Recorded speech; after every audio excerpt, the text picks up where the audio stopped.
नमस्कार दोस्तों, एक बार फिर स्वागत है मेरे YouTube चैनल डॉक्टर अली शाक में आप सबका। जैसा कि मैं आपको लगातार वीडियोज में सेहत से संबंधित जानकारी दे रहा हूँ कि बच्चों की केयर कैसे करना चाहिए, बच्चों को खाने में क्या देना चाहिए, कुछ प्रॉब्लम हो तो कैसे सॉल्व करना चाहिए, ये कहीं ना कहीं आपके लिए हेल्पफुल साबित हो रही होंगी। इसी क्रम में जिस विषय पर आज मैं डिस्कस कर रहा हूँ आपसे, वो बहुत ही महत्वपूर्ण विषय है और आज के मौसम को देखते हुए, टेम्परेचर के लगातार बढ़ते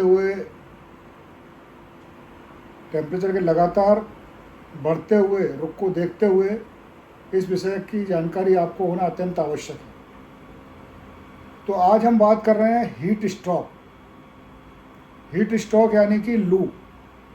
आप और हम सब जानते हैं लू लगना, हम उसको मेडिकल साइंस में हीट स्ट्रोक बोलते हैं।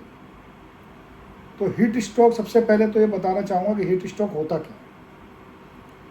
हीट स्ट्रोक होता है आपका continuous over heating of the body, यानी कि बॉडी के टेम्परेचर से कई गुना ज़्यादा टेम्परेचर में रहने के कारण बॉडी ओवर हीट हो जाती है।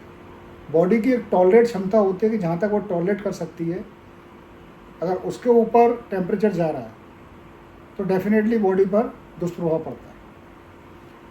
सो ओवर हीटिंग के कारण क्या क्या हो सकते हैं?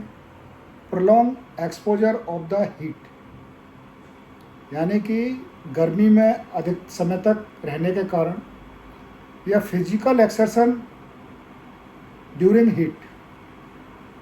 गर्मी में आप फिजिकल एक्सरसाइज वर्कआउट ज़्यादा कर रहे हैं या कुछ फिजिकल एक्सरसाइज ज़्यादा कर रहे हैं, तो ये कारण हीट स्ट्रोक का कारण बन जाते हैं। बच्चों में, चूँकि बच्चे खेल में बहुत मशगूल रहते हैं, जैसे उनको गर्मी हो या सर्दी उससे फ़र्क नहीं पड़ता है, तो गर्मी में भी खेल रहे हैं बहुत ज़्यादा गर्म जगह पर, तो वहाँ भी ओवर हीटिंग होने के चांस रहता है और हीट स्ट्रोक होने का उनको भी चांस है। तो ये कारण होते हैं हीट स्ट्रोक के। अगर हम टेम्परेचर की बात करें कि कितना टेम्परेचर के बाद हम हीट स्ट्रोक तक पहुंच सकते हैं, तो बॉडी की क्षमता जो रहती है वो 104 डिग्री सेंटीग्रेड, 104 डिग्री फ़ारेनहाइट और 40 डिग्री सेंटीग्रेड। अगर इससे ऊपर बॉडी का टेम्परेचर जाता है 105, 106, तो हम हीट स्ट्रोक के शिकार हो सकते हैं। उसके साथ साथ अगर हम बात करें कि अगर हीट स्ट्रोक पे हम ध्यान ना दें, अगर किसी को हीट स्ट्रोक हो रहा है या लू लग रही है और उस पर हम ध्यान ना दें, तो बॉडी पे क्या दुष्प्रभाव पड़ सकता है, तो वो मैं आपको बताना चाहूँगा कि अगर हम उसको ट्रीट नहीं करते हैं, लापरवाही बरतते हैं, तो फर्स्टली ब्रेन डैमेज हो सकता है, किडनी आपकी डैमेज हो सकती है, हार्ट आपका डैमेज हो सकता है और मसल डैमेज हो सकता है, और फाइनली अगर हम फिर भी ध्यान नहीं दें तो डेथ भी होने के चांस रहते हैं। तो ये दुष्प्रभाव हमको लू या हीट स्ट्रोक के रहते हैं।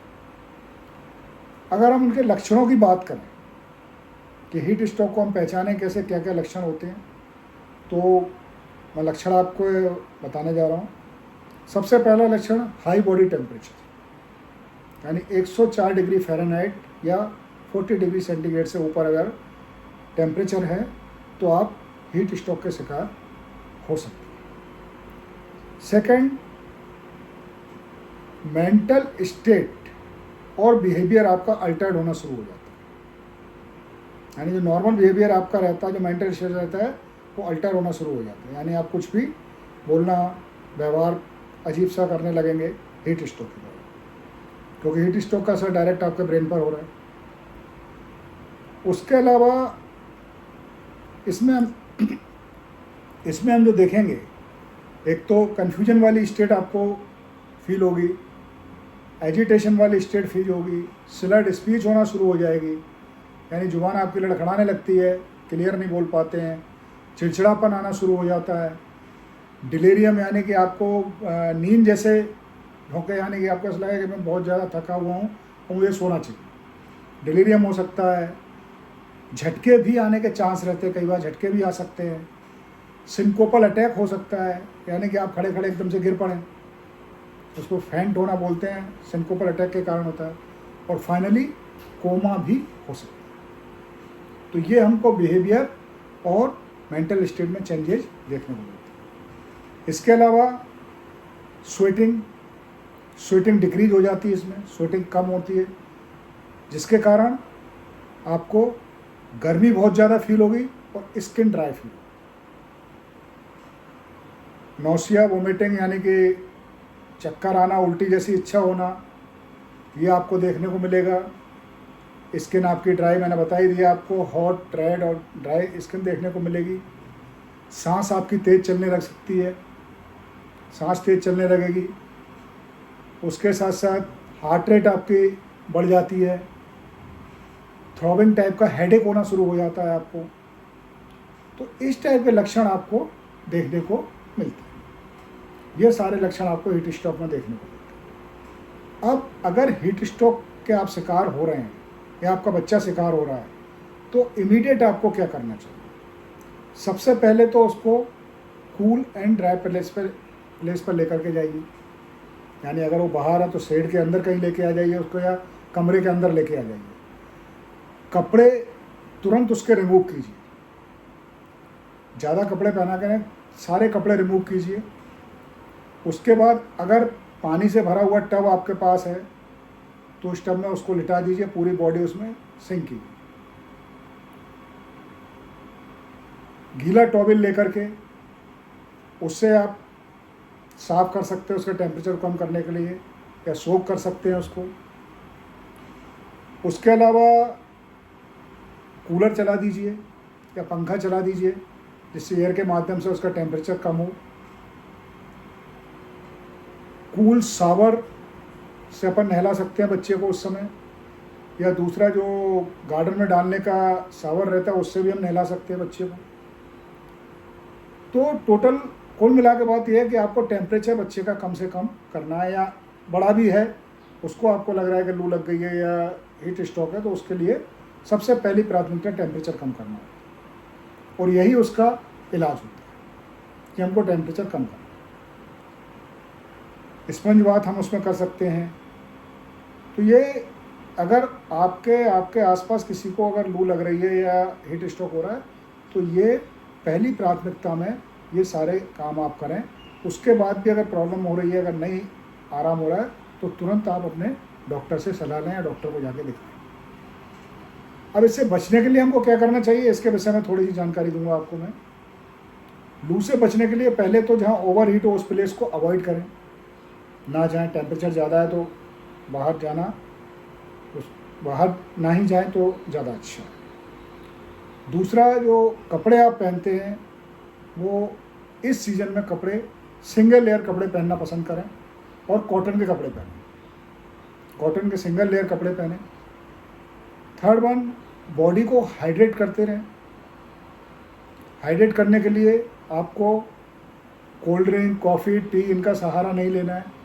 पानी पीजिए आप, कोशिश कीजिए कि फ्रिज का रखा हुआ पानी डायरेक्ट ना पिएं, उसको थोड़ा सा नॉर्मल होने दें, उसके बाद पिएं। पानी आप रेगुलर पीते रहिए, बच्चों को रेगुलर पिलाते रहिए। हम जूस बच्चों को पिला सकते हैं, जो रेगुलर आपको पिलाते रहना है। और एक बहुत महत्वपूर्ण तत्व होता है ORS, लो ऑस्मोलिटी ORS हमेशा घर में रखें, और पॉसिबल हो तो 1 सैचेट डेली बच्चों को अभी गर्मी के सीजन में पिलाने की आदत डालें, जिससे बॉडी में इलेक्ट्रोलाइट इम्बैलेंस नहीं हो। खाना बार बार खाते रहें और थोड़े अमाउंट में खाएं। लिक्विड डाइट लेना ज़्यादा पसंद करें बजाय सॉलिड के, और ऑयली फूड को हो सके तो गर्मियों में अवॉइड करें। तो ये हीट स्ट्रोक से बचने के आपके तरीके, अगर इन चीज़ों को आप फॉलो करेंगे तो हीट स्ट्रोक आपको कम से कम होने का चांस है। तो आज की जानकारी के लिए इतना ही। मैं उम्मीद करता हूँ कि आप सब इसको सुन करके अपने को और अपने बच्चों को हीट स्ट्रोक से बचा के रख पाएंगे। और अगर गलती से होता भी है तो उसको प्राइमरी केयर तुरंत आप अपने सामने करते हुए अगर ज़रूरी हुआ तो डॉक्टर के पास लेके जाएंगे। तो आगे कुछ नई जानकारी के साथ फिर नए वीडियो में आपसे मुलाकात होगी। तब तक के लिए सी यू, बाय बाय।